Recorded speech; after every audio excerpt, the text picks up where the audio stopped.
बातमीनंतर नवी मुंबईतून आलेली एक महत्त्वाची बातमी। जिल्हाध्यक्ष अनंत सुतार यांच्या घरी मध्यरात्री नाईक कुटुंब गेलं होतं अशी माहिती कळते। नाराज राष्ट्रवादी काँग्रेसचे जिल्हाध्यक्ष अनंत सुतार यांची नाराजी दूर करण्यासाठी गणेश नाईक, संजीव नाईक आणि संदीप नाईक यांनी त्यांची मनधरणी केल्याची माहिती कळते। सर्व परीक्षेच्या कार्यक्रमाला सुतार उपस्थित राहण्याची त्यामुळे शक्यता व्यक्त केली जाते। विनय म्हात्रे आमचे प्रतिनिधी आता आपल्या सोबत आहेत।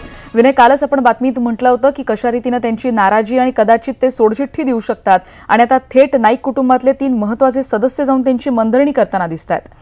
नक्कीच ही पहिली वेळ नाही आली आहे की नाईक कुटुंबावरती अशा पद्धतीने मनधरणी करण्याची। कारण मागील निवडणुकीच्या काळामध्येच स्थायी समितीचे सभापती जे होते सुरेश कुलकर्णी ते देखील अशाच प्रकारे नाराज होते।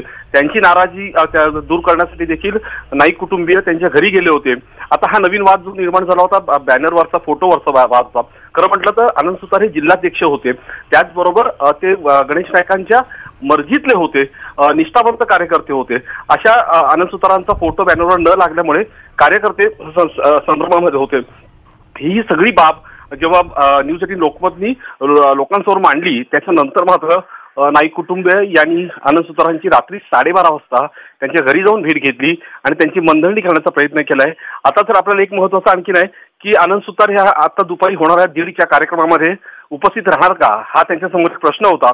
पण ह्या मनधरणीनंतर जर अनंत सुतार हे जर या कार्यक्रमाला उपस्थित राहिले तर त्यांचा पक्ष सोडण्याच्या निर्णयावरती नक्कीच एक निर्णायक भूमिका समजू शकेल। रेणुका, या माहितीबद्दल अनंत सुतार यांची नाराजी दूर करण्यासाठी, त्यांची मनधरणी करण्यासाठी नाईक कुटुंबांनी काल त्यांच्या घरी भेट घेतल्याची नवी मुंबईतून आलेली एक महत्त्वाची बातमी।